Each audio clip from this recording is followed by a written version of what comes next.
E o programa Questão de Ordem com o governador do Rio Grande do Sul vai ao ar hoje, segunda-feira, às 9h30 da noite. Não perca, viu?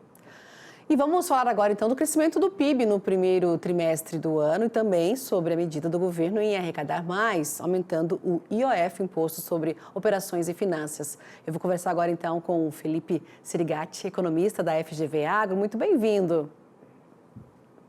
Bom dia, Simone. Tudo bom com vocês? Bom dia, tudo jóia por aqui. Sirigatti, aí começamos pelo PIB, IOF, porque o PIB é o Produto Interno Bruto com esse crescimento de 1,4%, é destaque para a agropecuária, né, em mais de 12% em relação ao quarto tri do ano passado. O agro puxando aí o PIB, como é que você avalia o desempenho? Vamos lá. Os números, né, divulgados na última quinta-feira a respeito do PIB, não, na última sexta-feira a respeito do PIB do agronegócio, do PIB do Brasil, foi dentro do esperado, né? Se a gente for olhar os números de uma forma isolada, como se fosse uma fotografia, né? Então, o retrato daquele instante, daquele momento, né? Do primeiro tri desse ano, os números são bons, né? Então, a economia crescendo, né? Há uma taxa anualizada de quase que 3%, bom desempenho ali, naturalmente, das atividades agropecuárias, setor de serviços também, com um bom crescimento. O resultado do consumo das famílias também com fôlego. A fotografia, ela foi boa, tá? Onde é que está o problema? O problema é que essa fotografia não está sozinha, né? Ela tem um contexto, né?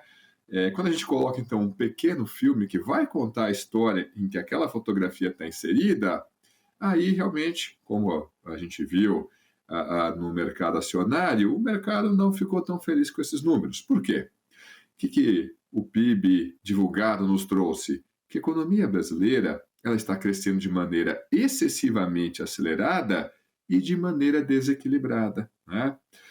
Quando a gente olha do lado da demanda, o crescimento das importações foi muito expressivo. Ora, o que nós temos por trás disso? Um mercado interno que está aquecido de tal forma que a própria produção doméstica não tem conseguido atender. Naqueles produtos, seja produto final, seja partes intermediárias, você consegue fechar essa lacuna importando produtos que vêm de fora. Quando a gente olha para o setor de serviços, em que isso é mais difícil, em alguns casos até impossível, esse desequilíbrio entre oferta e demanda, uma demanda mais aquecida que oferta, o ajuste se dá em cima de preços, como também a gente viu na semana passada com a inflação, né? A inflação do setor de serviços acelerada. Então, a fotografia da inflação da semana passada foi boa, mas na hora que você abre, a inflação de serviços está ali trazendo preocupação. Depois, o grande destaque do lado da oferta, da produção, foi realmente o universo agro, né? Um crescimento de 2 dígitos, independente se você compara com o último trimestre ou com o mesmo trimestre do ano anterior, foi um crescimento robusto. O que explica isso? De um lado, uma base de comparação mais estreita, né? Vamos lembrar que em 2024 nós operamos a safra de verão com a atmosfera sob efeito do El Niño, houve quebra de safra, principalmente na região centro-oeste. Esse ano, né, a situação foi diferente. Estamos tendo uma maravilhosa safra de grãos. Número de abates também foram muito expressivos ao longo do primeiro trimestre, embora esse número não entre, né, diretamente ali no cálculo do PIB feito pelo IBGE. De qualquer forma, os números foram expressivos. A história termina aí? Não, não termina não. Simone, pode me cobrar, tá? Quando forem divulgados, lá na virada de agosto para setembro, os números do PIB do segundo trimestre, o agro também terá tido um crescimento robusto. Nós estamos tendo até uma parte ainda, né, da primeira safra que foi colhida somente ali em abril, mas nós temos uma segunda safra que também tem sido bem expressiva, tá? Bem acima da média, mais do que isso, acima das expectativas que nós tínhamos no início da safra. Então, pode me cobrar, na hora que sair o PIB do segundo trimestre, o agro também vai ter um destaque bastante especial. Pois é, não é? Com essa expectativa toda aí para essas próximas divulgações, o agronegócio pode continuar, não é? Avançando cada vez mais, porque a gente viu aí esse resultado favorável, né? Soja, arroz, milho, fumo. E por outro lado, né, desse resultado de agora, a indústria não tendo essa variação significativa, você falando em relação ao mercado interno bem aquecido. Né, ô Felipe, vamos aguardar aí o próximo, mas queria entrar no outro assunto também, que é importante e acaba sendo um reflexo, uma coisa vai puxando a outra, né? O IOF, de um lado o governo quer aumentar aí a arrecadação e enfrenta críticas, né, para que diminua gastos, então, da máquina pública e as empresas nessa expectativa toda, dessa pressão aí do Congresso, que quer uma alternativa para essa tentativa aí de arrecadação. Né? Como é que você avalia? Vamos ver se o Congresso vai derrubar essa decisão, se o governo vai dar uma alternativa aí, esse aumento vai impactar pequenas empresas que dependem então aí do crédito bancário.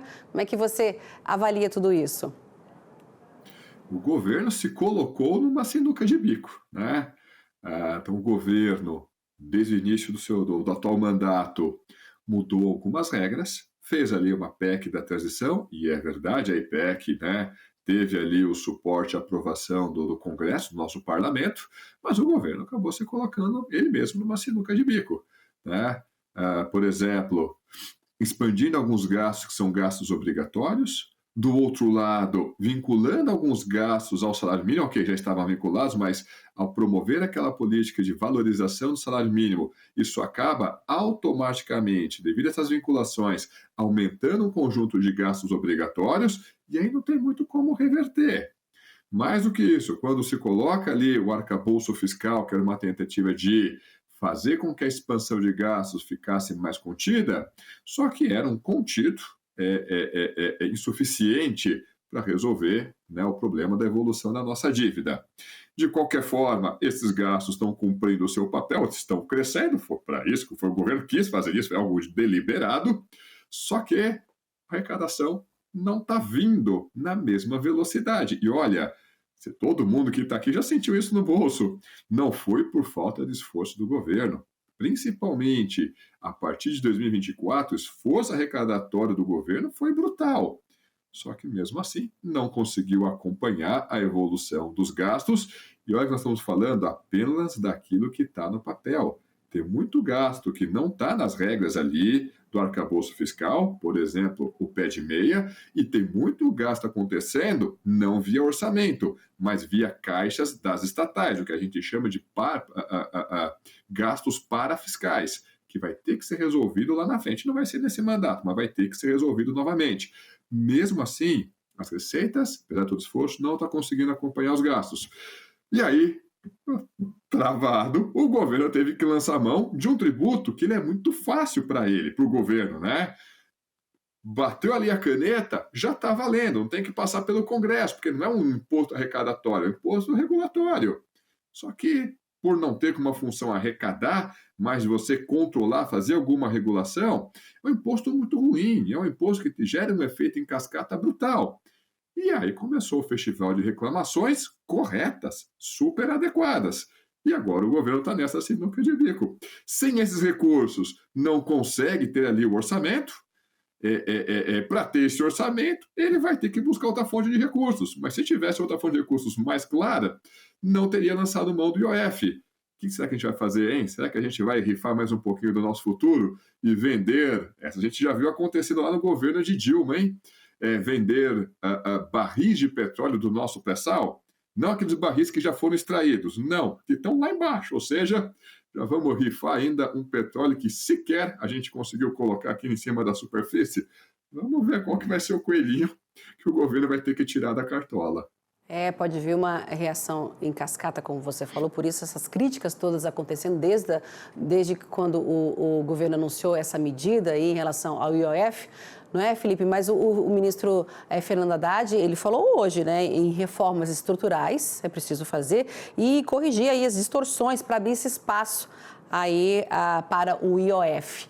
Nesse balaio todo aí, você acredita que essas empresas que estão nessa expectativa aí, existe uma possibilidade de ser alguma coisa em relação a risco, falência? Não sei, né? Vamos lá, as empresas, né? Bom, quem pegou capital, por exemplo, a taxa flutuante, está machucado, né?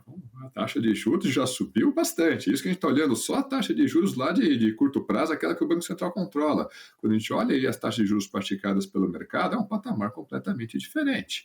Você agora adicionar ao custo do crédito uma elevação do IOF, é bem desconfortável, né?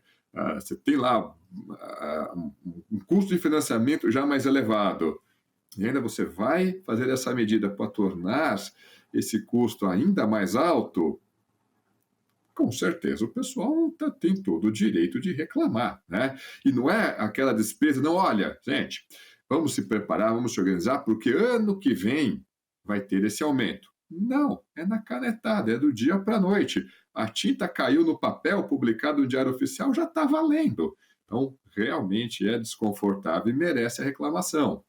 Tem que fazer reformas estruturantes, disso ninguém tem dúvida.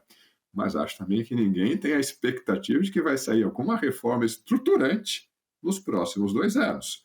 Claramente, o Palácio Planalto já ligou o modo reeleição. Não tá com a função governabilidade, pensamento no longo prazo ligado, não. É fazer o que for necessário para chegar lá em 26 minimamente competitivo. Não sei se as reformas estruturantes vão atender esse desejo, essa meta, e mais do que isso, para fazer essas reformas, tem que sentar para conversar com o Congresso. E até mesmo coisas mais simples, como o IOF, o governo está com dificuldade de fazer a devida negociação. Imagina com uma reforma estruturante. Bom, acredita quem quer. Eu, pessoalmente, acho que reforma estruturante nenhuma vai sair nos próximos 2 anos. Tá certo, Felipe Serigatti. Muito obrigada pela análise hoje aqui da semana com a gente, viu, Felipe? Um bom início de semana para você e até a próxima. Muito obrigado e uma ótima semana a todos.